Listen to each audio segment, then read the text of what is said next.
감사하죠. 서로 보시면서 이렇게 고백하십니다. 감사합니다. 고맙습니다. 사랑합니다. 이제는 눈을 보시고요. 눈을 보시고 행복합니다.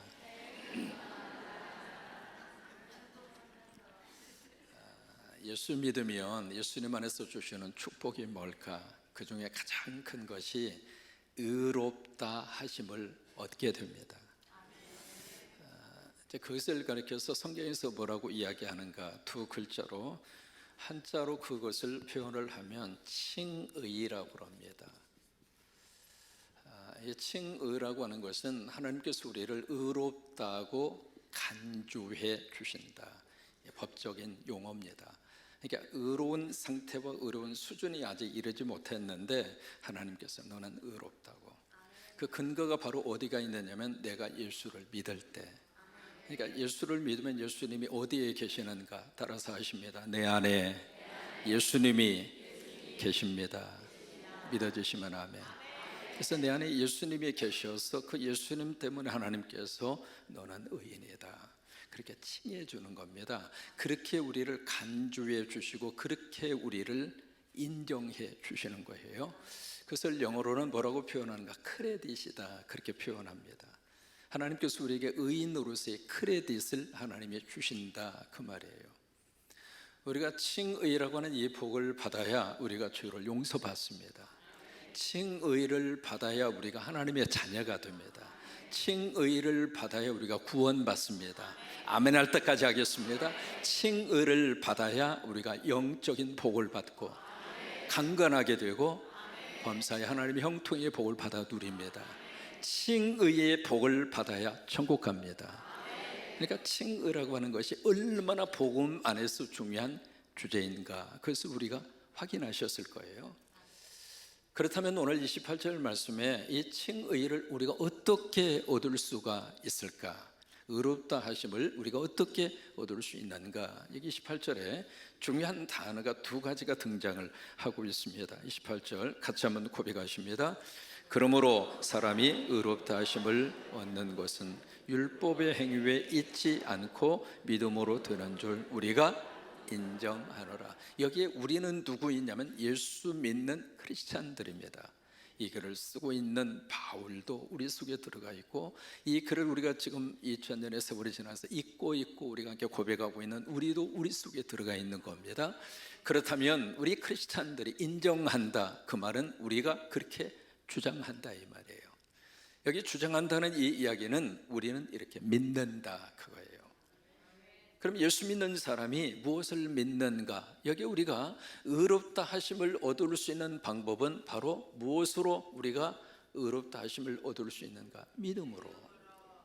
이것을 우리가 믿는다라고 하는 거예요. 그 다음에 두 번째로 율법의 행위로는 의롭다함을 얻을 수 있다 없다? 없다. 이것을 우리가 믿는다라고 하는 거예요. 여기 이제 믿음으로 의롭다함을 얻는다라고 하는 것을 네 글자의 한자로 표현한 것이 이신칭의입니다. 이신, 여기에 신자라고 하는 게 믿을 신자거든요. 믿음에 의해서 우리가 칭함, 의롭다고 칭함을 받는다. 이게 이신칭의입니다.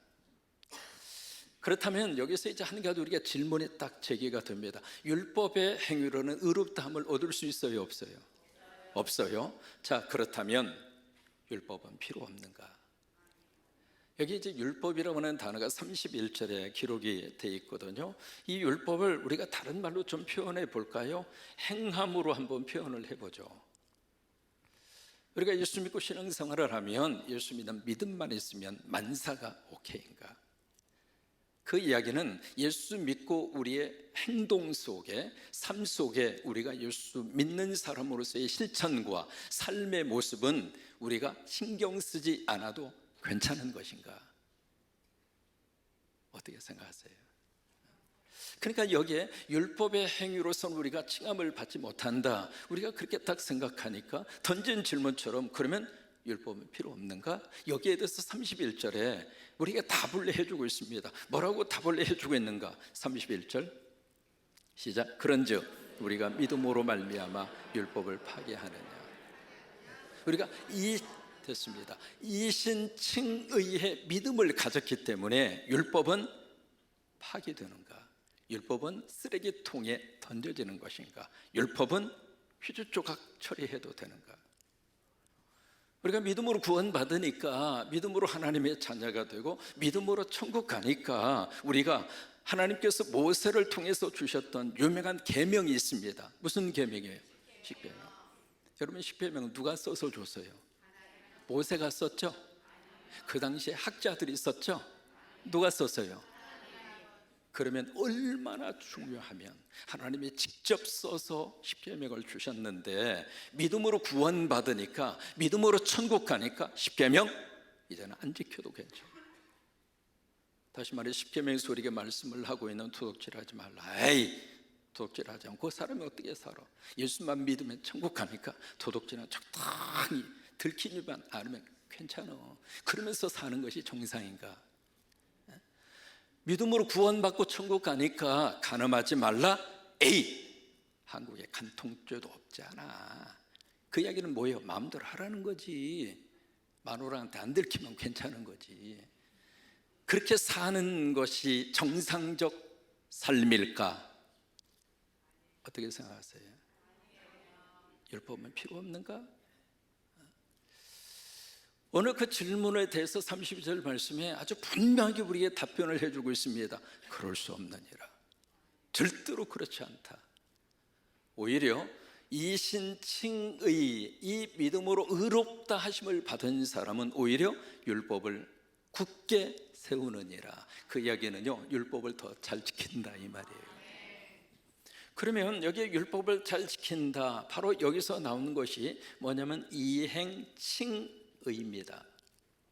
의롭다, 칭함을 받는 것이 두 가지가 나옵니다. 첫째는 믿음으로 의롭다, 칭함을 받고요. 두 번째는 무엇으로? 행함으로. 여러분, 이 두 가지의 것이 성경에는 같이 나옵니다. 여기 이신칭의 믿음으로 의롭다함을 받습니다. 이 주제를 가지고 우리에게 주신 성경이 로마서입니다. 그래서 로마서에 믿음이라고 하는 단어가 33번 나옵니다. 몇 번 나와요? 조금 나옵니까? 많이 나옵니까? 엄청나게 믿음을 강조하고 있습니다. 로마서를 여러분들 읽으시면. 또 하나, 이 믿음을 우리에게 주시기 위해서 두 권의 성경이 더 쓰여지게 되거든요. 두 번째가 갈라디아서, 세 번째가 빌립보서. 이 세 권의 성경이 가지고 있는 주제는 우리가 믿음으로 구원을 받는다. 그래서 우리가 믿음으로 의인이 돼서 하나님 앞에 우리가 하나님의 자녀로 서고, 칭함을 받아서 우리가 죄 용서받고, 그리고 칭함을 받아서 우리가 구원받고, 하나님의 자녀의 의인으로서의 칭함을 받아서 우리는 천국 간다. 이 교리를 가지고 우리에게 말씀을 주시는 것이 로마서와 갈라디아서와 빌립보서입니다. 그런데 성경은 그것만 있는 것이 아니라 이 부분이 또 한 번 나옵니다. 이행칭의. 이것을 다루고 있는 성경이 야고보서입니다. 여러분, 야고보 기억하시죠? 예수님의 친동생이에요. 처음에 예수님을 메시아로 인정하지 않았거든요. 그런데 예수님의 십자가와 부활의 사건을 경험하고 나서 야고보가 예수님의 사도가 됩니다. 그래서 예루살렘 교회의 큰 지도자의 역할을 감당하거든요. 그런데 야고보 사도가 야고보라고 하는 성경을 우리에게 딱 써서 제시하면서 야고보서 2장 14절 뭐라고 우리에게 말씀을 해주시는가? 같이 한번 고백할까요? 내 형제들아, 만일 사람이 믿음이 있노라 하고 행함이 없으면 무슨 유익이 있으리요? 그 믿음이 능히 자기를 구원하겠느냐. 그러면 저 말씀에 의하면은 여러분, 행함으로 뭘 받아요? 구원받는다 이 말이에요. 그것은 여기서 말씀하고 있는 이행칭의입니다. 그 다음에 야고보서 2장 17절에 보실까요? 이렇게 말씀을 하십니다. 이와 같이 행함이 없는 믿음은 그 자체가, 아무리 교회 다니고 신앙생활 열심히 하고 아멘 크게 해도 행함이 없으면 그 믿음은 말짱, 젊은 사람들의 표현대로 꽝이다 이 말이에요. 죽은 거라 이 말이에요. 또 야고보서 2장 26절 말씀에 한 번 더 우리에게 강조를 해서 말씀을 해주시고 있거든요. 여러분, 크게 고백하십니다. 영혼 없는 몸이 죽은 것 같지, 행함이 없는 믿음은 죽었다. 성경은 이 두 가지의 것을 어떻게 말씀하시는가 함께 이야기하고 있습니다. 그래서 우리에게 누구를 딱 제시하는가? 아브라함을 우리에게 딱 제시하는 거예요. 야고보서 2장 21절 22절의 말씀에 아브라함을 딱 제시하면서 우리 조상 아브라함, 그 아브라함 믿음의 조상이잖아요. 근데 그 아브라함이 그 아들 이삭을 제단에 어떻게 할 때? 바칠 때 여러분 그건 행동입니까? 아니면 머릿속으로 상상한 겁니까? 구체적인 행동이에요. 하나님이 아브라함에게 이삭을 바쳐라, 아멘, 할렐루야. 그리고 안 바쳤어. 그러면 그 행동으로 나타난 거예요? 안 나타난 거예요? 안 나타났다 이 말이에요. 그러니까 아브라함이 그 아들 이삭을 제단에 어떻게 할 때? 바칠 때 무엇으로? 행함으로. 뭘 받았어요? 의롭다함을 받았다.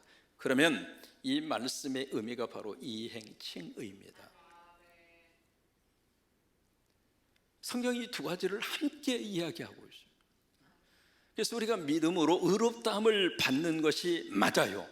그런데 그것으로 끝나면 안 됩니다. 또 하나, 우리는 행동이 나와야 합니다.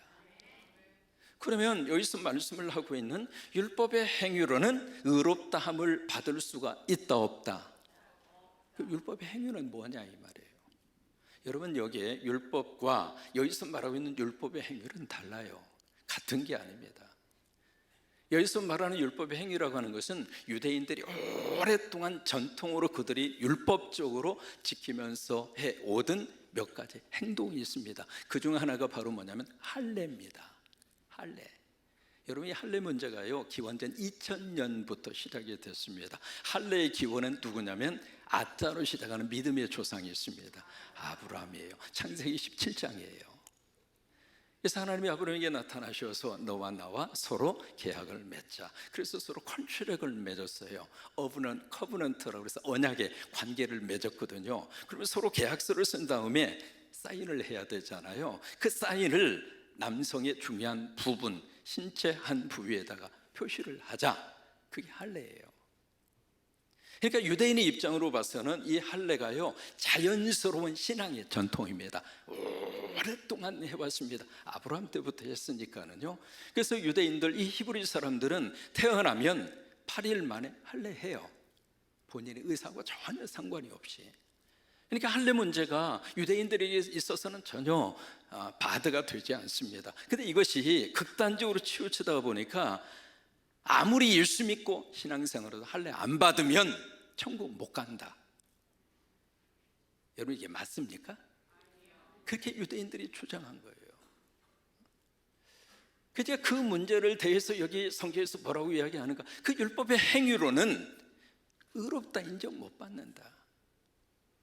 할례를 한 번이 아니라 두 번이 아니라 골백 번을 할례를 했다 하더라도 예수 믿으면 천국 간다. 그게 이신칭의입니다. 또 하나, 유대인들이 율법의 행위로 그렇게 그들이 목숨을 걸고 지켰던 것이 바로 뭐냐면 코셔라고 하는 음식법이에요. 유대인들은 돼지고기를 먹을까요? 안 먹을까요? 안 먹어요. 되새김질을 하지 않기 때문에. 되새김질을 하지 않는 것을 먹지 않거든요. 대표적인 것이 돼지고기입니다. 근데 우리는 삼겹살 얼마나 맛있어요. 숯불 탁 피워가지고요 삼겹살 탁 올려서 노릇노릇하게 구워가지고 산림농장에서 지은 상추 갖다가 된장 탁 해서 청양고추 넣어가지고 한 입 탁 먹으면 맛이 있어요 없어요? 우리는 써서 못 먹어, 없어서 못 먹어. 근데 유대인들이 만약에 우리가 이렇게 삼겹살을 먹고 있으면 인간 이하로 취급하는 거예요. 그게 율법의 행위라 이 말이에요. 근데 그것을 너무 강조하는 이 유대인들에게 그 율법의 행위로는 우리가 의롭다함을 받지 못한다. 우리가 하나님의 앞에 의롭다함을 받을 수 있는 것은 그 할례나 그 다음에 돼지고기를 먹고 안 먹고 그게 아니다. 예수 믿으면 된다. 여러분 믿어주시면 아멘. 그래서 그 문제가 초대교회 안에 굉장히 심각한 문제였습니다. 그래서 여기 29절 말씀에 여기 질문이 나와요. 29절 말씀에 하나님은 다만 유대인의 하나님이시냐? 유대인들이 할례 받아야 구원받는다. 이방인이든 누구든 예수 믿고 교회 다녀도 할례 안 받으면 구원 못 받는다. 그런 식으로 강조를 하니까 여기서 그 질문을 던지는 겁니다. 그러면 유대인들아, 너희들의 하나님만 되느냐? 이방인의 하나님은 아니냐? 그렇게 질문을 던지는 거예요. 그래서 이제 30절 말씀에 할례 문제가 나옵니다. 왜 이 문제가 나오는가? 유대인들이 가장 강력하게 주장했던 율법의 행위가 할례였으니까. 그래서 30절 말씀에 할례자도 무엇으로? 믿음으로. 유대인도 믿음으로 구원받고, 그 이야기예요. 또한 무할례자, 이게 이방인입니다. 이방인도 무엇으로 구원받아요? 믿음으로 구원받고. 그렇게 의롭다고 하실 하나님은 몇 분이다? 그 이야기는요, 숫자적인 의미에서 하나가 아니라 동일한 하나님이라 이 말이에요.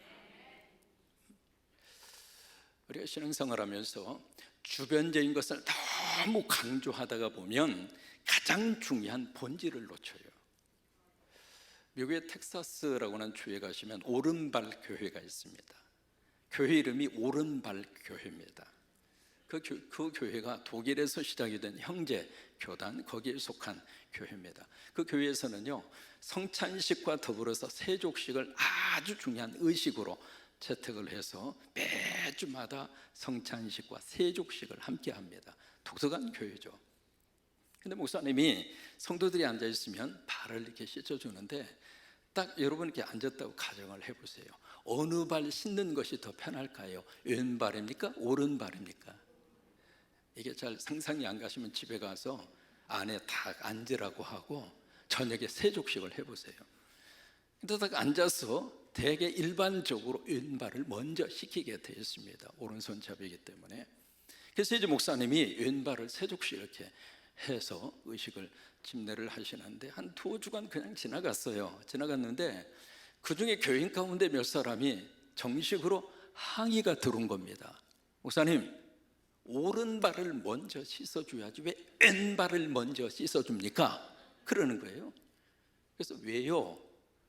아니, 성경에 오른쪽에 있는 양을 축복하지 않았습니까? 아버지 때로부터 준비한 내 나라에 들어가라. 그리고 모르긴 몰라도 오른편 강도가 나고네가지 않았습니까? 그러면 성경에 오른쪽이 먼저 축복의 자리인데, 그러면 세족을 할 때도 오른발을 먼저 씻으셔야지 왜 왼발을 먼저 씻으십니까? 그래서 정식으로 항의가 들어온 거예요. 다음 주부터 오른발을 좀 먼저 씻어달라고. 이제 그 말을 가만히 듣고 목사님이 기도하면서 생각을 해보니까 예수님이 제자들 발을 씻을 때 오른발을 씻으셨어요? 왼발을 먼저 씻었어요? 잘 모르면 가만히 계시면 최고로 좋아요. 어느 쪽 발을 먼저 예수님이 제자들 발을 씻겼어요? 없어요. 제자들 발을 씻긴 것뿐이에요. 그러니까 목사님 가만히 생각해 보니까 오른발인들 무슨 뭐 그냥 세족식만 하면 되지 싶어서 한 거예요. 하니까 그 교인 그룹이 화가 났어. 그래가지고 이 교회에서 신앙생활 할 수 없다. 그래가지고 쑥 빠져나가서 바로 그 교회 앞에다가 교회를 개척하고 교회 이름을 오른발 교회라고. 우리 교회는 오른발을 먼저 씻겨주는 교회라고. 테네시 주에 가시면 지금도 그 교회가 있습니다. 교회 쇠퇴 증후군이라고 하는 게 있어요.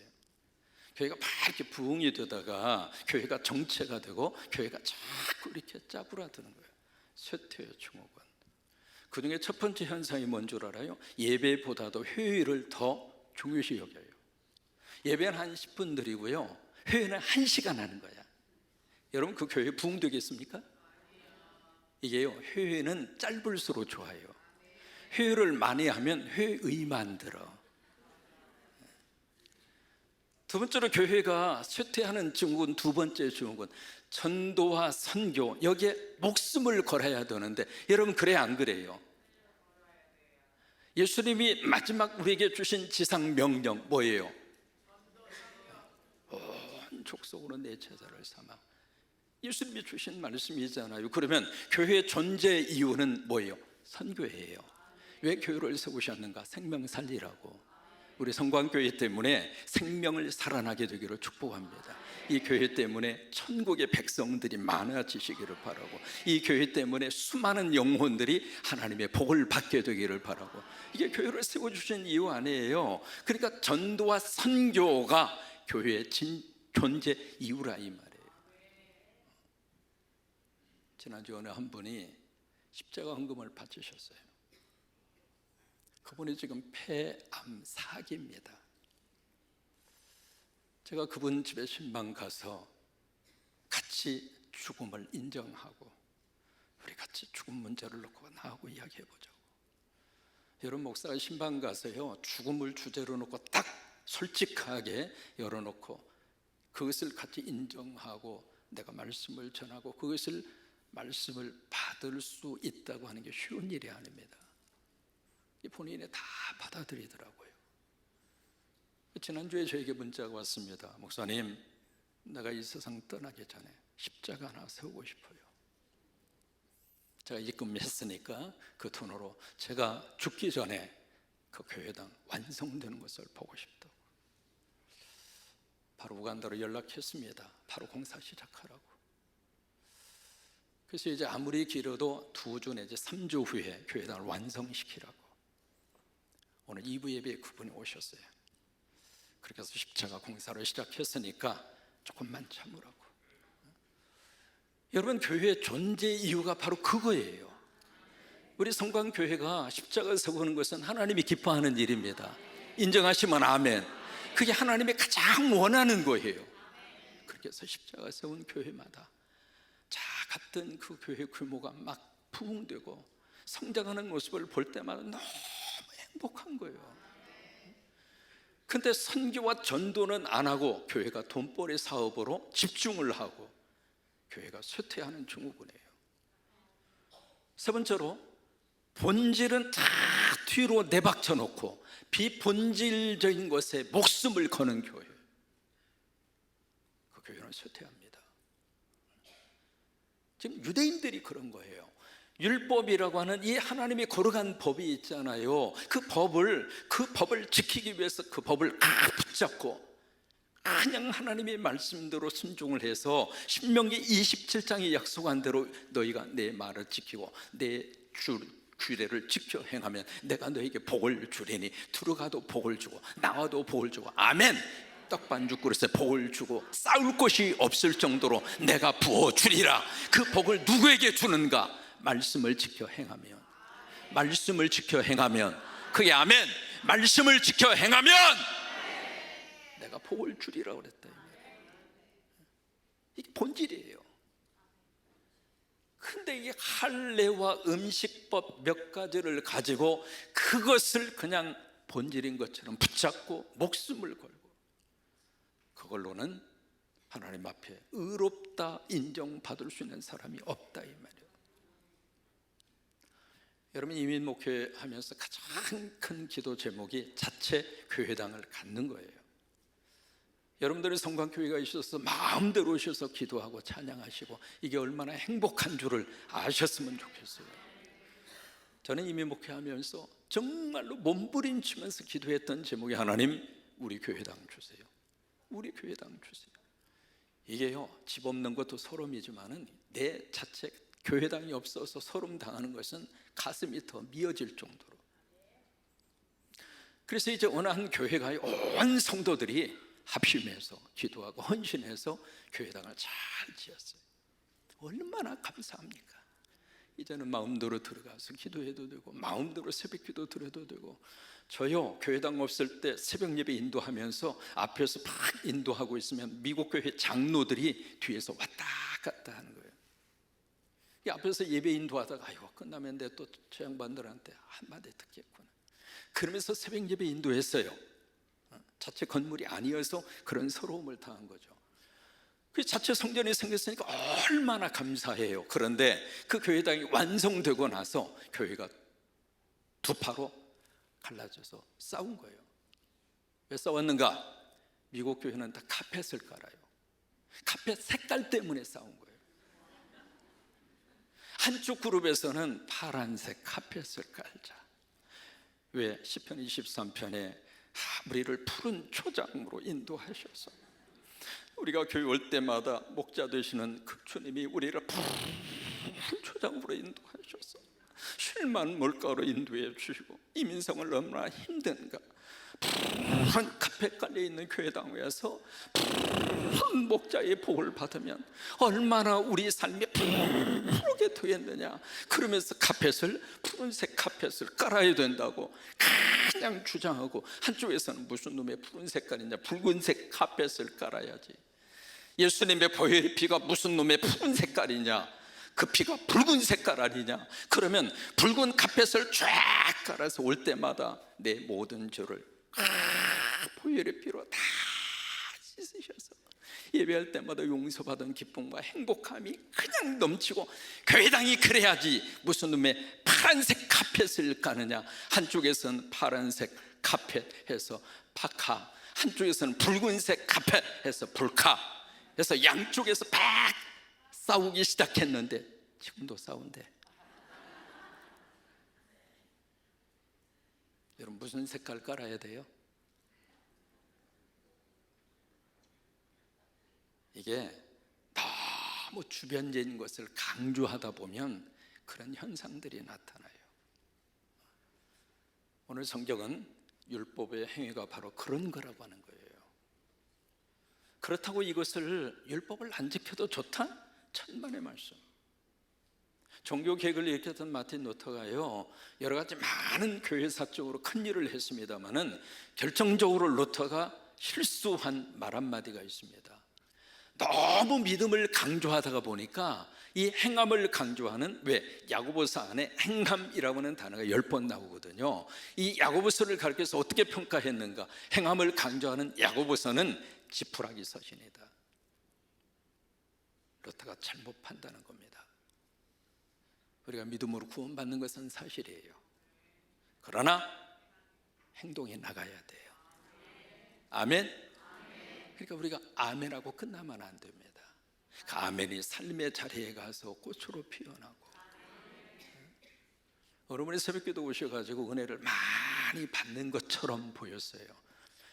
막 아멘 아멘 하면서 말씀도 막 이렇게 쳐주시는 것처럼 보이고요, 끝나고 나서 통성기도할 때 주야 주야 하면서 막 눈물 콧물 흘리면서 얼마나 은혜를 만땅으로 받는지가. 아무튼 여러분 오실 때마다 하나님 은혜 베풀어 줬으면 좋겠어요. 설교 듣다가 은혜 받고, 오늘 찬양 얼마나 은혜스러워요.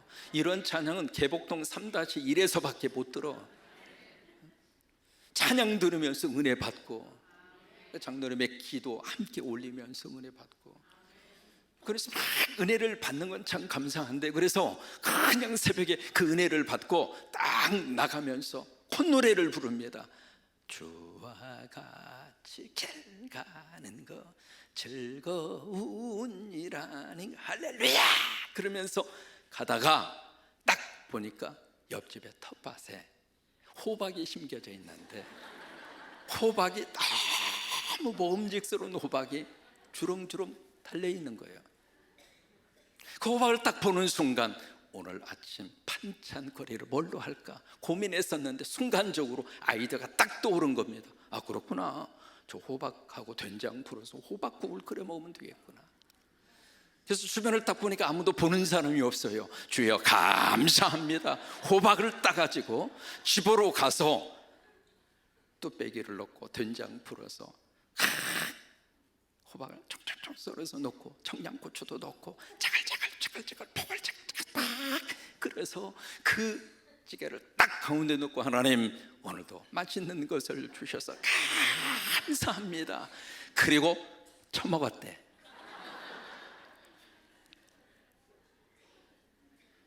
여러분, 뭐가 좀 이상하지 않아요? 우리가 그러면 안 돼요. 오늘 예배에 참석하셔서 혹시 은혜 받으셨어요? 아멘 안 하는 분은 은혜 안 받은 거예요. 오늘 예배에 참석하셔서 뭔가 한 가지라도 여러분 은혜 받으셨어요? 그러면 집에 가셔서 은혜 받은 거 풀어놓으세요. 성경은 믿음으로 구원받는다, 맞아요. 이것은 칭의의 시작이에요. 행함으로 우리가 의롭다함을 받는다, 이것은 칭의의 결과예요. 여러분, 우리가 말씀 붙잡고 씨름하셔야 돼요. 말씀 붙잡고 말씀대로 살아보려고 몸부림을 치셔야 돼요. 그래야 말씀에 순종하는 자에게 주시는 하나님의 복이 있어요. 여러분, 그렇게 되시기를 주의 이름으로 축원합니다.